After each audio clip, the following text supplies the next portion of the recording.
Il y a plus d'1 an et demi, j'ai fait une vidéo, story time de mon parcours que je trouve complètement claqué aujourd'hui. Je me suis dit que je vais vous la refaire. Enchantée, moi c'est Léa, j'ai 23 ans. Commençons par le début. Moi je suis née en Russie, j'ai vécu là-bas 16 ans, une grosse partie de ma vie. Et comment vous dire que j'ai toujours été une enfant très créative, qui m'exprimait beaucoup, créativement parlant. Et donc ma vie a toujours été liée à l'art, peu importe l'âge, peu importe l'endroit, peu importe l'heure, toujours j'ai créé, j'ai toujours fait des trucs parce que ça a toujours été une échappatoire pour moi, tout simplement. À l'âge de 16 ans, je déménage en France pour passer mon bac et ensuite faire mes études supérieures en France. Je commence mes études sup d'abord en prépa artistique, ça se passe très bien, une année super, j'ai appris plein de choses et c'est là où je me suis dit, je veux vraiment passer ma vie à faire des trucs créatifs, genre. Du coup, la première année, tout se passe super bien, la deuxième année commence et là, c'est la catastrophe. Je me rends compte que je ne veux absolument pas faire d'études dans le domaine de l'architecture d'intérieur et la conception d'objets. De base, j'essayais de me rassurer comme je pouvais, mais il y a un moment donné, j'ai compris que ça servait strictement à rien. J'ai commencé à apprendre la 3D de mon côté, surtout pour un petit peu rattraper les retards qu'on avait en cours. J'ai commencé à poster en même temps que j'ai commencé à faire mes premières 3D. J'ai commencé à avoir des gens qui s'abonnaient à moi et qui disaient que c'était cool ce que je faisais. Au fur et à mesure de mon progrès, il y avait des gens qui me contactaient et du coup, j'ai pu faire des expos, j'ai pu présenter mon art et c'était trop bien, c'était génial, ça m'a permis d'apprendre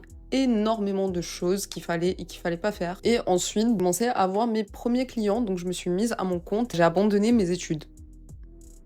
Faites pas comme moi, s'il vous plaît. Je me suis mise à mon compte, j'ai commencé à avoir des clients, ça se passait plutôt bien. En même temps, je faisais des projets personnels, juste pour me booster, en fait, tout simplement, à apprendre à faire plus de choses. C'est tombé à un moment de ma vie pas cool. Du coup, j'ai dû abandonner la 3D pour déménager. Je pense que j'en ai pas fait pendant 1 an parce que la situation me permettait pas. Et du coup, pendant toute l'année, en fait, je me suis refermée dans un truc où je me disais que c'était pas assez bien le contenu que je mettais sur les réseaux sociaux, que c'était pas assez bien ce que je créais en termes de 3D, que tout était pas assez bien. Puis à un moment donné, je me suis dit, au pire, tant pis. Ça trouvera son audience et me voilà de plus belle en train de vous faire mes meilleurs TikTok. N'hésitez pas à mettre des questions en commentaire si vous en avez par rapport à mon parcours. Je me ferai un plaisir énorme de vous répondre.